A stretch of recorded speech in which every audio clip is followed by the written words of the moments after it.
Crystal News, votre web radio. ECABO, la chronique où les cultures caribéennes et africaines se rencontrent et s'entrelacent. Célébrons les héritages communs, riches et fascinants. Plongez au cœur des traditions et de l'histoire partagée. ECABO, c'est l'émission qui vous dit tout sur la Caraïbe.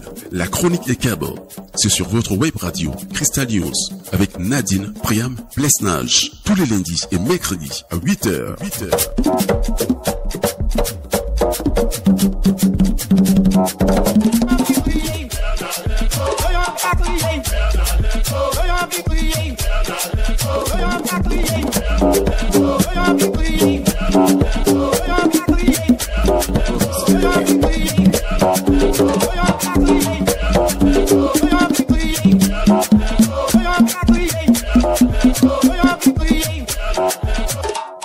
Bonne année, bonne santé, bienvenue dans ECABO, votre rendez-vous hebdomadaire qui vous fait voyager à travers les trésors culturels de la Caraïbe. Aujourd'hui, chers auditeurs et auditrices, on plonge au sens littéral dans une tradition ancestrale des Antilles françaises. Je veux parler du bain des marées. Un incontournable qu'on y croit ou pas, il fait partie du paysage dès les premières heures du premier jour de l'an chaque année. Vous voulez en savoir plus? Eh bien, c'est parti. Je vous invite à explorer ensemble cette pratique pleine de mystères, de symboles et d'histoire.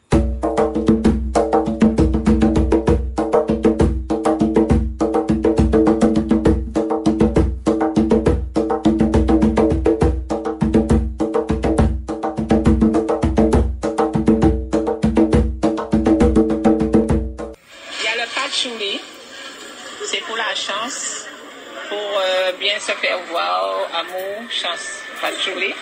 Il y a devant nègre. Le devant nègre, c'est pour se laver le corps après toute l'année, pour avoir un corps propre. Et puis vous avez aussi 9 chemises. Il y a 9 chemises, il y a herbe coupante. On peut aussi se baigner avec. Et 9 chemises, on l'utilise aussi pour la chance, en fin d'année. Alors imaginez la scène, c'est le 1er janvier, le soleil se lève doucement sur les plages des Antilles, l'air est frais, chargé de promesses pour la nouvelle année, et partout des familles, des amis, parfois des curieux, se rassemblent au bord de la mer, à l'embouchure d'une rivière ou près d'un carrefour symbolique. Pourquoi ? Parce qu'il est temps de prendre le bain des marées, une tradition qui mêle purification, spiritualité et espoir. Le bain des marées, un rite qui remonte à des siècles directement lié aux pratiques de nos ancêtres africains.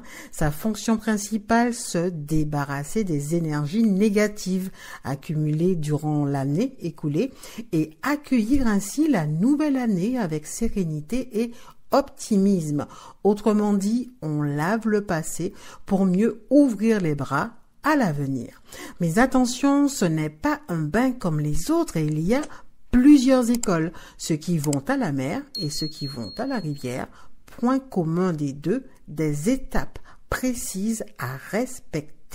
Selon la tradition, on ne plonge pas, par exemple, n'importe comment. Ça, c'est pour ceux qui vont à la mer, ceux qui restent de loin, le plus fréquent. Tout commence par une préparation minutieuse, souvent sous la lumière d'une nouvelle lune. C'est là qu'on prépare les plantes nécessaires au rituel.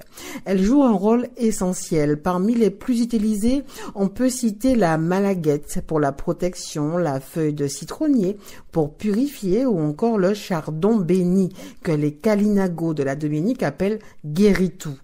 Selon ce qu'on cherche, protection, guérison ou chance, les plantes varient, tout comme les couleurs des fleurs utilisées, souvent blanches pour symboliser la pureté.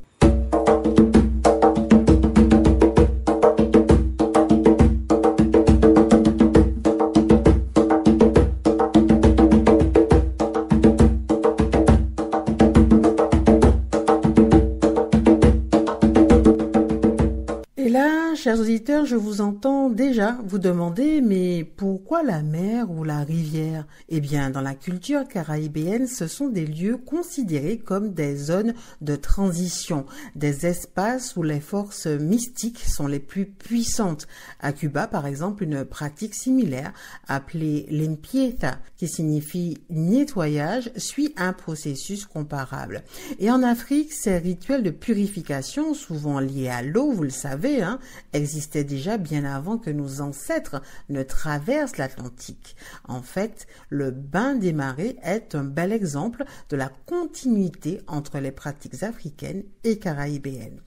Alors, comment ça se passe concrètement? Eh bien, certaines familles préfèrent une version simplifiée. On plonge directement dans la mer, on compte surtout 7 vagues avant de se laisser emporter par l'eau. Pour d'autres, c'est un véritable rituel. Une bougie est allumée en hommage aux ancêtres. Certains ajoutent des breuvages pour purifier aussi l'intérieur du corps. Le bain des marées devient alors une expérience complète, presque mystique. Mais ce qui est fascinant, c'est que cette tradition évolue. Aujourd'hui, elle est devenue une activité collective, festive, presque touristique. C'est le cas en Guadeloupe où plusieurs groupes culturels associatifs se rendent de manière collective à la mer. On se retrouve alors entre amis, on partage un moment convivial tout en perpétuant l'héritage de nos ancêtres. Certains procèdent même à des offrandes. Alors que vous soyez mystique ou simplement curieux, il est impossible de ne pas admirer cette tradition. Elle raconte une histoire, celle d'un peuple qui a su préserver ses racines africaines tout en s'adaptant aux réalités de la Caraïbe. Voilà, merci de m'avoir accompagné une fois de plus pour cette plongée au cœur de la culture antillaise. Je vous donne rendez-vous très bientôt pour un nouvel épisode des Kaaba. En attendant, prenez soin de vous, purifiez votre esprit et restez curieux. À bientôt. Crystal News, votre web radio. Et Kaaba, la chronique où les cultures caribéennes et africaines se rencontrent et s'entrelacent. Célébrons les héritages communs, riches et fascinants. Plongez au cœur des traditions et de l'histoire partagée. Et Kaaba, c'est l'émission qui vous dit tout sur la Caraïbe. La chronique des Kaaba, c'est sur votre web radio Crystal News avec Nadine Priam Plesnage. Tous les lundis et mercredis à 8h.